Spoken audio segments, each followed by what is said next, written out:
right, gang, welcome in. We are just one day away from the NFL draft. I'm all sorts of fired up. I love this time of year. If you guys don't have draft plans, or if you do, cancel them and make sure you're hanging out with myself, O'Leary, and Green Bean over on the Talking Jets channel for all 3 days of the draft. We're going to be watching every single pick, giving away a bunch of stuff, jerseys, all that good stuff. We got tickets we're giving away in the 100 section for the home opener. We are absolutely fired up for this draft. But I want to get into the topic of this video, and this is the conversation around the number 7 overall pick and the New York Jets, and the odds are starting to shift.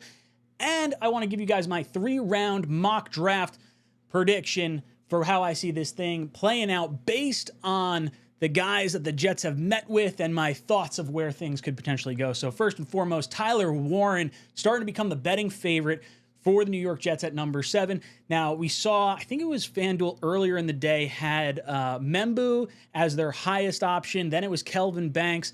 Then it was Tyler Warren. FanDuel does, DraftKings still has Armand Membu as plus 190, Tyler Warren plus 300. If you're looking to bet a little bit of money, I think the plus 300 on Tyler Warren's probably where you want to go.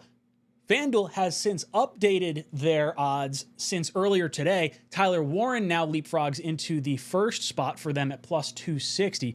So I do think Tyler Warren's going to be the pick here. Now, partially because I do think Membu may wind up going number 6 to the Raiders. But either way, I think it just makes a ton of sense. Justin Fields utilizes his tight end more than he utilizes a wide receiver too.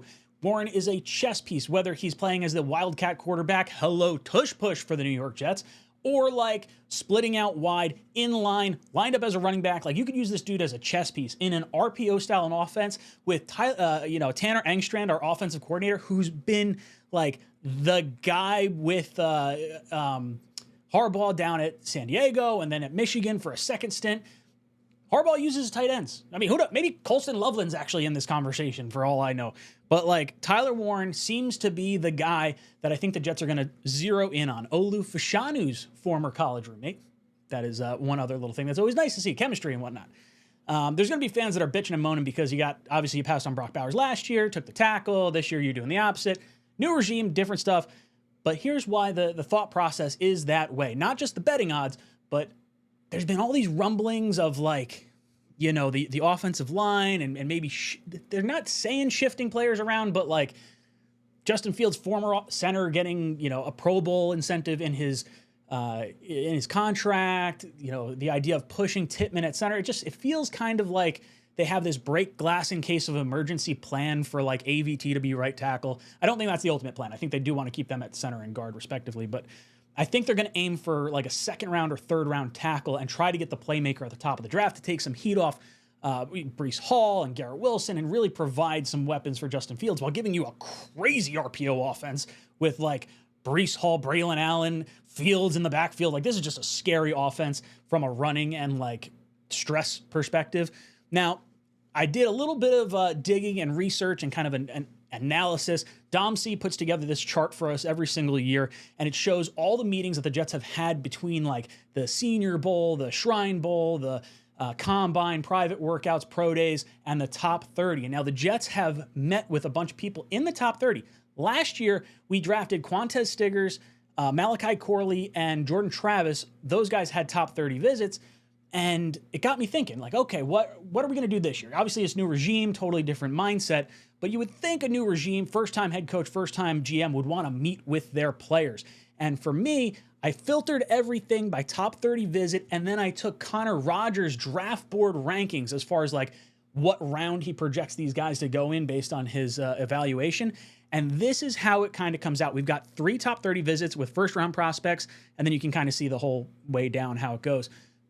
But did you notice there's no offensive tackles in the first round that the Jets have met with on a top 30 basis? That, to me, feels weird. Like, even last year, we met with a bunch of guys that were offensive tackles that just were not, you know, we didn't actually meet with Olu as a top 30 visit, but, like, we met with other offensive tackles. But there are offensive tackles, or unoffensive tackle, in the 2nd round of grades in 𝐂𝐟𝐼𝐥𝐢𝐥𝐢.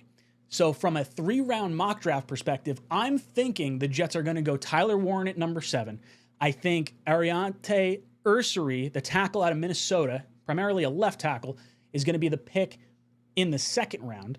And then in the third round, I have a hunch. I've seen Kyle Williams kind of floating around that second, third round. So maybe there's a little bit of a trade up or some kind of maneuvering, or even he just might fall to the third round. I've seen him in a bunch of mock drafts available after the Jets pick in the third round. So it's sort of, you know, depends how you grade him and whatnot.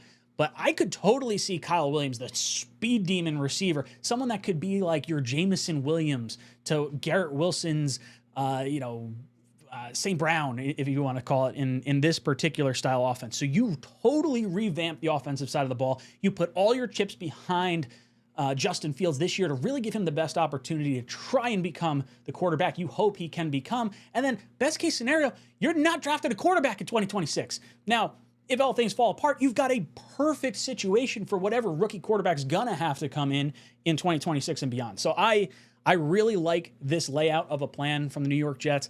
And on top of that, just before I hopped on recording, there was a message from Deanna Rossini. Take this for what you will. Tight end Tyler Warren as Penn State's, the Jets are eyeing possible tight end fits with their first round pick. What I'm hearing, and that's this whole article and whatnot, but I definitely am buying this. I think Tyler Warren's going to be the pick. Look, if Membu winds up being the selection, I'm not going to care. I'm not going to be upset with that. I really don't want to see a defensive player, though. That's really something that would burn me up. So, guys, I want to hear from you. What do you think the Jets draft pick is going to be at number 7 overall tomorrow night? And are you going to be hanging out with us on the Talkin' Jets draft stream for another great season? Boys and girls, if you haven't done so already, hit that like button and let me know your comments in the comment section down below. And as always, go Jets. Just because some of my takes may stink doesn't mean you guys have to stink. And that's where the sponsor of today's video comes in. Mando reached out and said, Ryan, your team has stunk for a very long time, so we know that you understand what stinking is. And I said, yeah, absolutely. They're like, so bad, in fact, that we think we can smell you through the camera. And I was like, man, that's very aggressive. Thank you. But what do I got to do? They're like, hey, we're going to send you out some product. We want you to test it out. We want you to be honest with your audience. And then if you like it, offer up a promo code. I was like, all right, cool. So they sent me out the starter pack. I got the Mount Fuji deodorant. Really enjoy that. Put that on every day. In the summer, I've got what is known as a chafing problem, like 2 chestnuts over a roasting fire type problem. This stuff can be put on anything. Your feet, your butt crack, your grundle, your armpits, your hands, boobies, rolls, under boobies, anywhere. This stuff is totally safe. And throwing this on the chafing areas, very, very appreciated. It comes with 2 free gifts as well. I chose the bourbon leather body wash. Becca has really liked that, but I think my favorite thing in the pack is honestly the deodorant wipes. I throw this into my to-go bag and I can just freshen up no matter where I am throughout my day. And maybe I was just yelling at a camera underneath some hot lights and I just need to look a little bit nicer, smell a little bit nicer when I walk out of the cockpit here. So guys, if you want to get in on this, I've really enjoyed it. Shopmando.com, promo code JetsTalk. That's shopmando.com, promo code JetsTalk is going to get you $5 off. That's a 40% off savings on their starter pack. Thank you so much for sponsoring the channel.